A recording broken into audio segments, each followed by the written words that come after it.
special thanks to Dr. Ed Buckner, for agreeing to hold this event.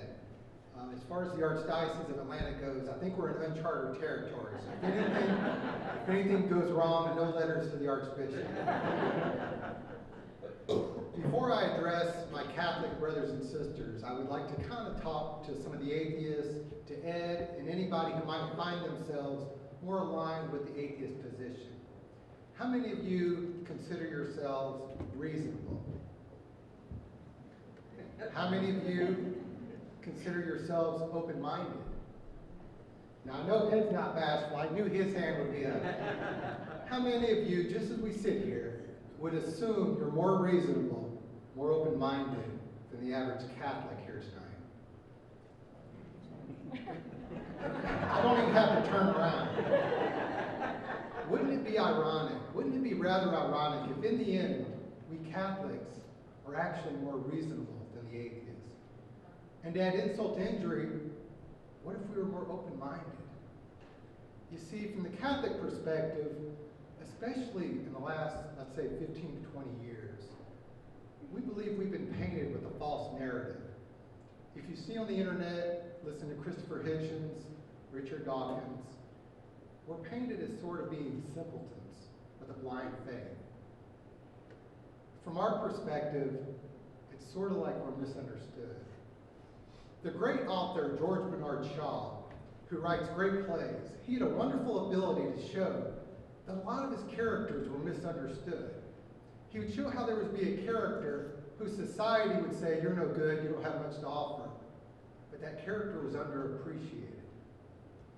Well, when it comes to the topic tonight, reason, we Catholics feel like we're sort of that underappreciated character in a Shavian play. You see, from our perspective, we're the ones who brought you reason. We're the ones who brought you the universities, some of the greatest intellects in the history of Western civilization. But moreover, yeah, we've made some mistakes, and yeah, we've had some detours. But for the most part, we Catholics have had a very broad, comprehensive view of reason.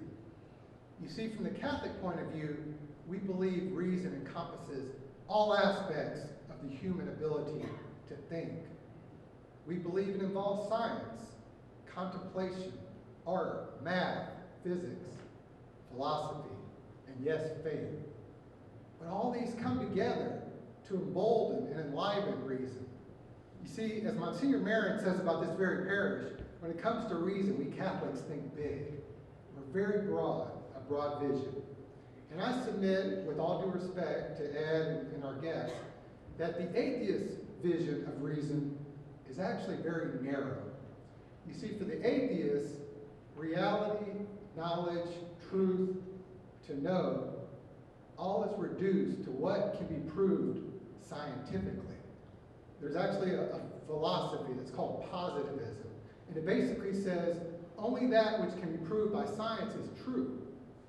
Like Bertrand Russell, you may have heard of him, one of the 20th century philosophers, put it, whatever knowledge is attainable, it must be attained by scientific methods. And to hammer home his point, he says, what science cannot discover, mankind cannot know. So in going with that point of view, the atheists are not only, from our perspective, shunning all the other aspects of human reasoning, but they're exalting science higher than it really should be. You see, from our perspective, it's really putting science sort of as a guide. I know many atheists accuse us and call us foolish for worshiping a God at an altar, and we can't even prove he exists.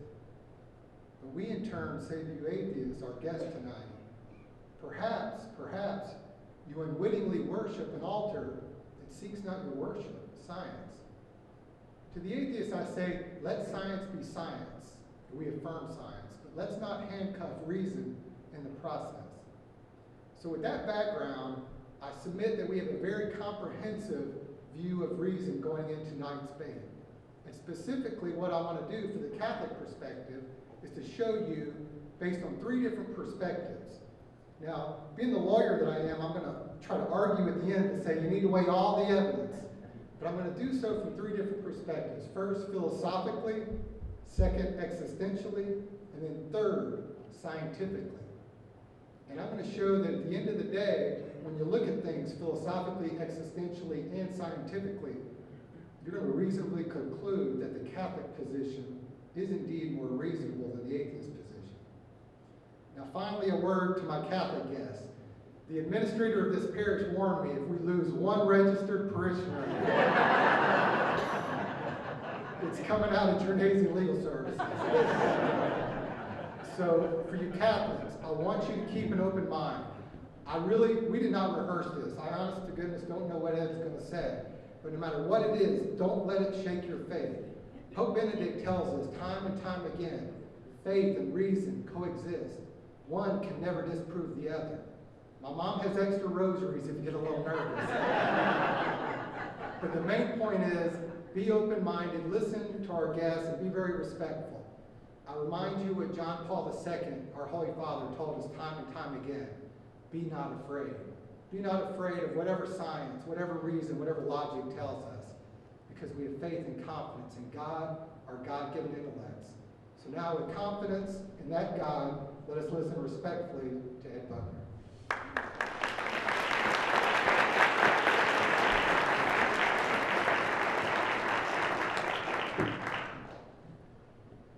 I'm severely restricted tonight because Charles told me I cannot say anything that might offend his mother. She's here. I'm gonna be as careful as I can, all right?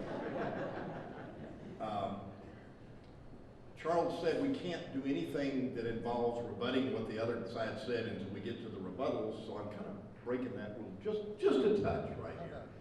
But Charles made a point of talking about how reasonable Catholics are, and I just wanted to give you an example that supports what he said.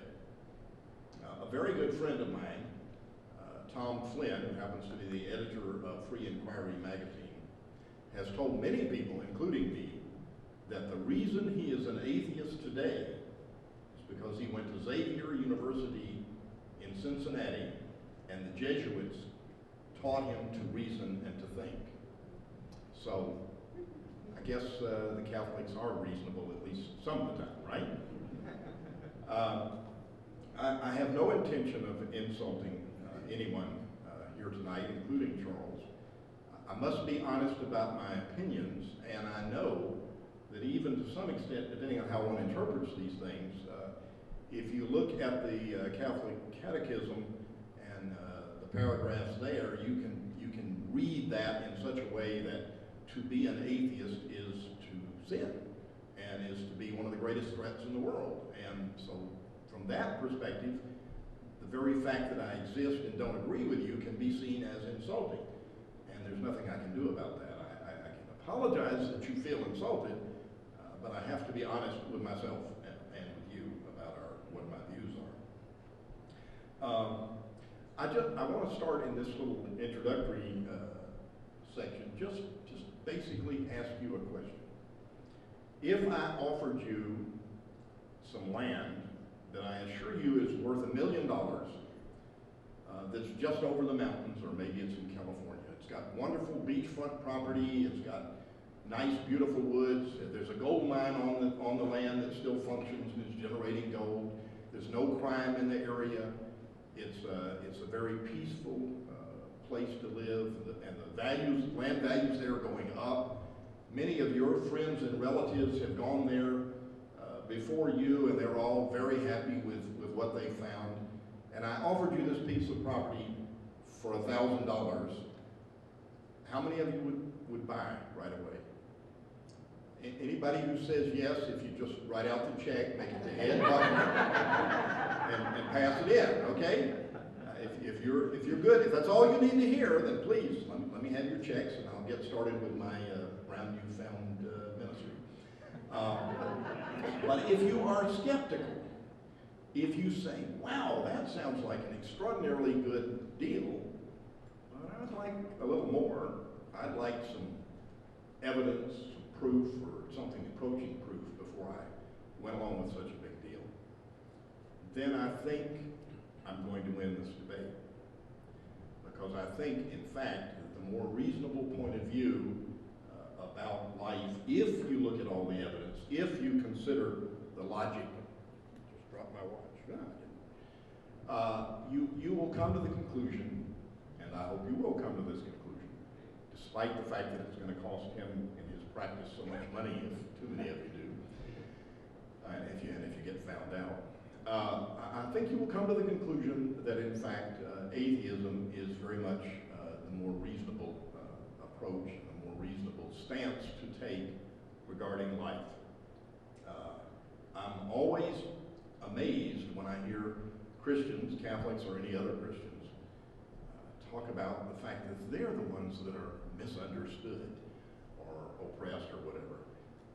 And I'd say you haven't walked a mile in the shoes of an American atheist if you say that, at least in comparison to us.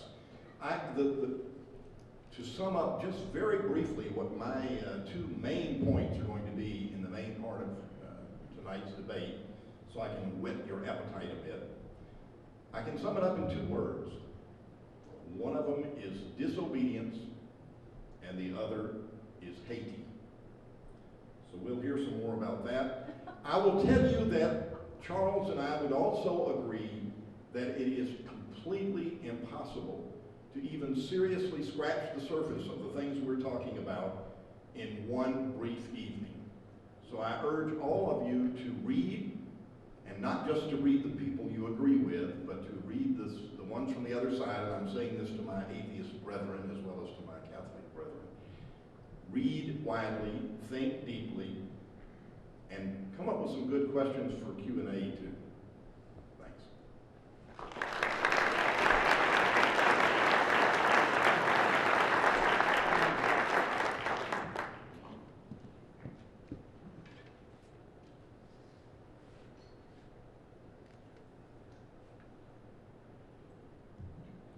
Thank you so much, Ed. Ed mentioned the word evidence, and that hurt to my lawyer